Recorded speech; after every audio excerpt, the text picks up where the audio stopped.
Good morning students. Hello, आप सब कैसे हैं?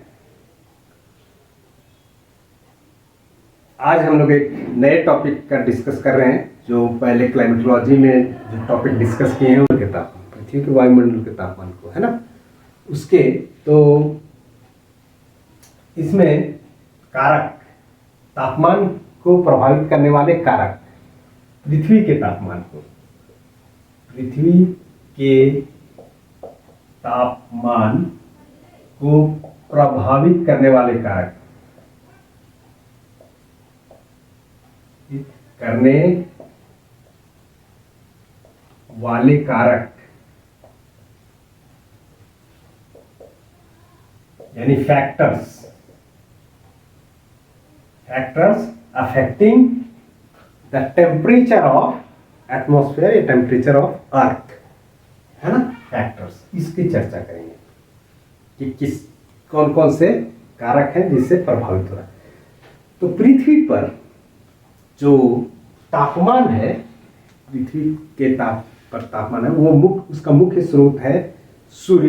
जैसे कि बताया कि सूर्य ही एक प्रमुख स्रोत है, जिसके सूर्य ताप से ही तापमान बढ़ता या घटता है, यानी इंसोलेशन के कारण से ही कहता है। और ये इंसुलेशन जो है वो डिटरमिन करता है कि वो किस एंगल पर कहां पर कितना पड़ा, किस एंगल पर कहां किस डिग्री पर वो पड़ रहा है, ये प्रभावित कर रहा है। तो यानी कि अगर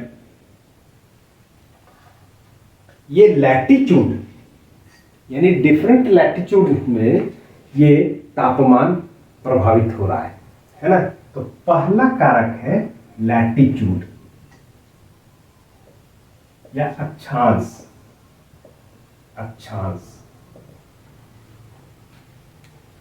पिछले टॉपिक में इसको डिस्कस किए थे कि किस एंगल पर कहां पर किस तरह से पड़ रहा है, जिसके कारण से तापमान या सूर्य ताप कितना वो रिसीव कर रहा है, ये निर्भर करता है। यानी कि इक्वेटर से जैसे ही हम लोग दूर जाते हैं, चाहे नॉर्दर्न हेमिस्फीयर में या साउदर्न हेमिस्फीयर में, नॉर्थ पोल है ये साउथ पोल है, तो इसका एंगल ऑफ इंसिडेंस में फर्क पड़ता है और उस फर्क के कारण से उसमें जो वायुमंडल से होकर कितना गुजर रहा है या किस एंगल पर पड़ रहा है, इससे उसका तापमान में फर्क पड़ता है। दूसरा कि वो अक्षांश पर यह भी निर्भर करता है कि वहां दिन और रात का जो लेंथ है ना, वह कैसा है, कितना है। ज्यादा देर तक अगर दिन है तो उसमें ज्यादा सूर्य ताप रिसीव कर रहा है वो क्षेत्र, तो वहां तापमान अधिक होगा। यानी कि पहला जो कारक है जो प्रभावित करने वाला है वह है अक्षांश। यानी इक्वेटर पर ज्यादा तापमान हम रिसीव कर रहे हैं और पोल पर कम करते हैं, यानी टेम्परेचर कम होगा, क्योंकि यहाँ इसका जो एंगल है वो तिरछा है और इक्वेटर पर सीधा पड़ रहा है, स्ट्रेट 90 डिग्री पर पड़ रहा है ना। तो इस तरह से हम देखते हैं कि पहला जो कारक है वह है लैटिट्यूड, यानी डिफरेंट लैटिट्यूड पर वो टेम्परेचर वेरी करेगा। और इसको हम लोग पिछले जो टॉपिक है उसमें डिस्कस किए हैं कि कैसे प्रभावित करता है। दूसरा जो कारक है वह है अल्टीट्यूड या उस क्षेत्र का ऊंचाई। अल्टीट्यूड या ऊंचाई यानी वह क्षेत्र समुद्र तल से कितना ऊंचा है, इस पर निर्भर करेगा कि वहां का तापमान कैसा होगा, कैसे होगा। तो ऊंचाई से कैसे प्रभावित हो रहा है, तो ये बताते हैं कि जो पृथ्वी के जो नीचे का भाग है उस भाग में ज्यादातर जो गैसेस हैं या डस्ट पार्टिकल्स है वो भारी, वो ज्यादा रहता है, डेंस। और पृथ्वी जो सबसे पहले गर्म होता है और यहाँ से जब रेडिएशन होकर बाहर निकल रहा है तो इसके संपर्क में जो एटमॉस्फेयर आया पहला, ये गर्म हुआ। इसके गर्म होने के बाद आगे कन्वेक्शन करके और ऊपर गर्म होता है ना। तो डेंसिटी ऊपर में कम होते जाता है, जिसके कारण से अल्टीट्यूड के कारण में ये फर्क पड़ता है। और प्रति 1000 मीटर पर 6.5 डिग्री तापमान में ह्रास हो जाता है, ह्रास होता है, जिसको हम लोग नॉर्मल लैप्स रेट कहते हैं। तो क्योंकि जो एटमॉस्फेयर है वो गर्म होता है, तो कैसे गर्म होता है, ये रेडिएशन, ज़्यादातर रेडिएशन के कारण से जो गर्म आया और इससे ये पहला गर्म हुआ एटमॉस्फेयर। यहाँ जो भी धूलकण या गैसेस हैं ज़्यादातर वो उसको एब्जॉर्ब कर रहा है, और ये जब गर्म होता है फिर कन्वेक्शन प्रोसेस से आगे ऊपर गर्म करता है। तो जैसे जितना हम ज़्यादा ऊष्मा नीचे ही अवशोषित हो जाता है, तो यानी कि जो क्षेत्र जितना नीचे है वहाँ ज़्यादा गर्मी महसूस होगा और ऊपर का क्षेत्र में कम होगा। इसीलिए घाटी के क्षेत्रों में ज़्यादा गर्मी हम लोग महसूस करते हैं, और ये पहाड़ी या ऊंचे क्षेत्र में वो हमें ठंडक महसूस होता है। इसलिए जितना हिल स्टेशन इसलिए उसको नाम रखा गया है कि वो ऊंचाई के स्थान पर है, और ऊंचाई के स्थान पर है तो वहाँ जो तापमान है वो नीचे घाटी के तुलना में कम होगा। जैसे उदाहरण के लिए अगर भारत के संदर्भ में लें तो जैसे देहरादून और ठीक इसी के ऊपर मसूरी है ना। तो एक ही सीजन में, एक ही दिन में तापमान जो देहरादून का है और मसूरी का, उसमें अंतर देखने को मिलता है। क्यों? क्योंकि मसूरी की ऊंचाई के स्थान पर है, जबकि देहरादून नीचे है, घाटी में है, इसलिए वहाँ अधिक तापमान हम महसूस करते हैं। तो ऊंचाई के कारण से भी ये महसूस होता है। इसका एक और उदाहरण देख सकते हैं कि एक ही अल्टीट्यूड में, जैसे कि इक्वेटर पर जो माउंट केनिया है ना, वो इक्वेटर पर है। और आप जानते थे कि इक्वेटर पर ज़्यादा गर्मी होता है और पोल की तरफ जाते हैं तो कम पड़ता है। यहाँ पर जो माउंट केनिया है जिसकी ऊंचाई 5000 मीटर से अधिक है ना, 5199 मीटर है। यहाँ 199 मीटर, यहाँ हम देखते हैं कि ये इक्वेटर पर होते हुए भी इसका जो ऊपर का टॉप है, चोटी है, यहाँ सालों भर बर्फ जमा रहता है, बर्फ रहता है। तो ये क्यों हो रहा है? क्योंकि ये काफ़ी ऊंचाई पर है, जिसके कारण से यहाँ बर्फ या स्नो कवर्ड हमेशा रहता है ना। तो ऊंचाई के कारण से भी या अल्टीट्यूड के कारण से तापमान में अंतर देख। जलधारा, अब ये क्या हो रहा है? ये डेंसिटी, पानी के डेंसिटी में अंतर होता है, यानी हाई डेंसिटी से जब लो डेंसिटी रहता है तो जो भारी मॉलिक्यूल है वो हल्के मॉलिक्यूल की तरफ या उधर सिंक करेगा। इसके कारण से एक पानी का प्रवाह शुरू हो जाता है पानी के अंदर, समुद्र के अंदर, है ना। और उसमें एक बड़े भाग में पानी का ज़्यादा मॉलिक्यूल्स एक धारा के रूप में अंदर में बहता है, हो जाता है। तो इससे भी जो हीट है वो एक स्थान से दूसरे स्थान तक चला जाता है और उसको मॉडरेट कर देता है। यानी कि अगर कहीं सूर्य का रोशनी पड़ रहा है तो अगर आसपास में कोई जलधारा चल रहा है या गर्म अगर जलधारा है तो उसके आसपास के क्षेत्र को गर्म करेगा, और अगर ठंडी जलधारा आ रहा है तो उसे ठंडा करेगा। इसके कारण से भी देर से गर्म भी होता है और देर से ठंडा होता है। ये दोनों चीज़, ये सब कारण था जो डिस्ट्रीब्यूशन ऑफ लैंड और वाटर के संदर्भ में हम लोग समझे कि क्यों ये अंतर है, अलग तरह से गर्म हो रहा है और अलग तरह से ठंडा हो रहा है। यानी डिफरेंशियल रेट ऑफ हीटिंग और कूलिंग को समझे, जिसमें कि ये 4-5 कारण है जिसके कारण से ये वो है जो तापमान को नियंत्रित या तापमान का अंतर कर रहा है या ऊष्मा का प्रवाह हो रहा है। उसमें जो हमारा जो पवन है, प्रिवेलिंग विंड है,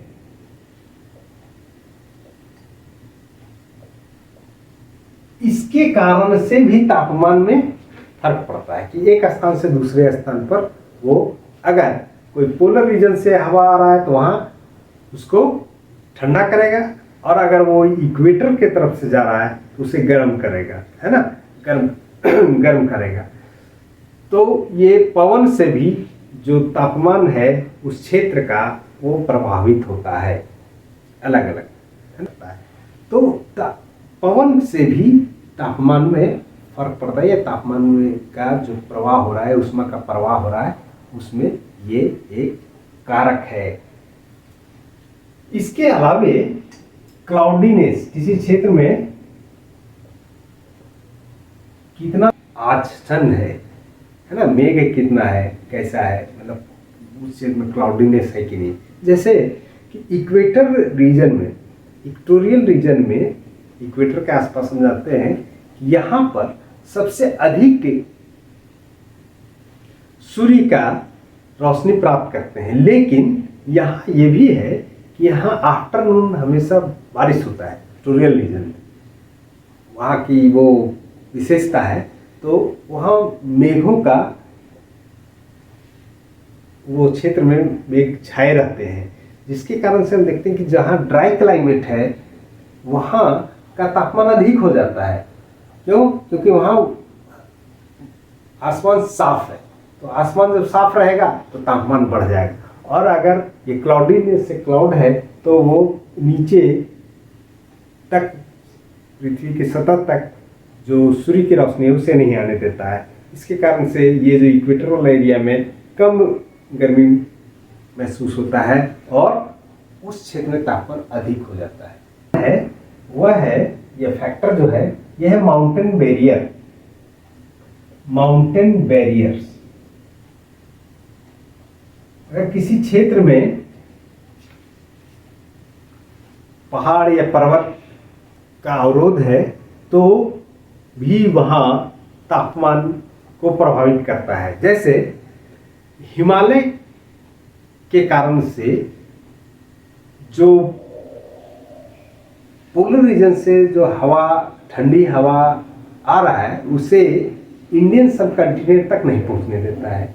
तो हम देखते हैं कि हिमालय के उत्तर में उसी सीजन में जो तापमान है वह इसके दक्षिण में जो इंडियन सब कॉन्टिनेंट है, यहाँ के तापमान में अंतर देखने को मिलता है। यानी यहाँ रिलेटिवली, है ना, थोड़ा गर्म रहता है, जबकि इसके उत्तर के तरफ जो तापमान है उसमें काफ़ी गिरावट रहता है। वहाँ ठंडा हवा को इधर आने नहीं दे रहा है, रोक लिया। उसी तरह से आल्प्स पर्वत है ना, यूरोप में आल्प्स पर्वत में भी इस तरह से देखते हैं कि ये पोलर, बहुत सारा पोलर विंड को नीचे नहीं आने दे रहा है, यानी कि इटली वगैरह में नीचे नहीं आने देता है, तो उसमें भी वो वहाँ तापमान में को नियंत्रित कर रहा है। लेकिन अगर रॉकी पर्वत का देखें तो ये क्या है, ये नॉर्थ से साउथ की तरफ आ रहा है, नॉर्थ से साउथ आ रहा है, तो इसमें पूरा जो पोलर विंड है वो नीचे तक पहुंच जाता है, अमेरिका के नीचे क्षेत्र तक आ जाता है, और वहाँ का जो सीजन है वहाँ काफ़ी ठंडा महसूस होता है।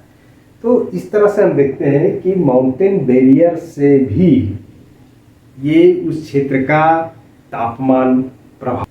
नेचर ऑफ सरफेस,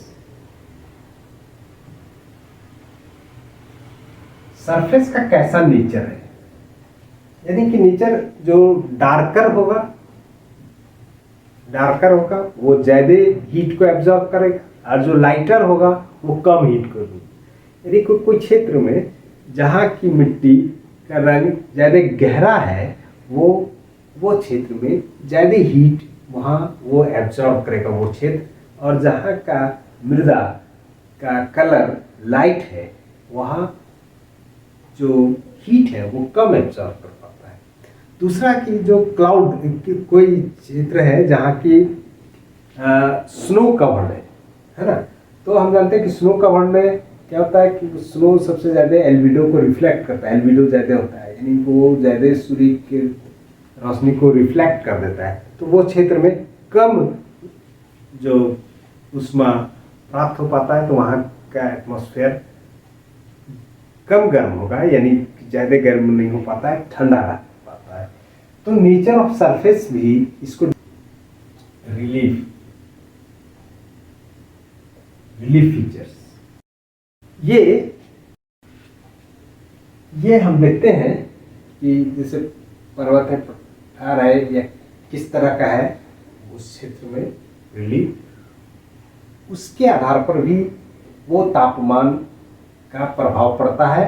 और इसमें हम देखते हैं कि जैसे साउथ फेसिंग कोई स्लोप है तो वहाँ ज़्यादा देर तक सूर्य का रोशनी प्राप्त कर रहा है, जबकि इसके अपोजिट साइड में जो नॉर्थ फेसिंग है उसमें कम सूर्य का रोशनी प्राप्त करेगा, वहाँ अलग तापमान होगा।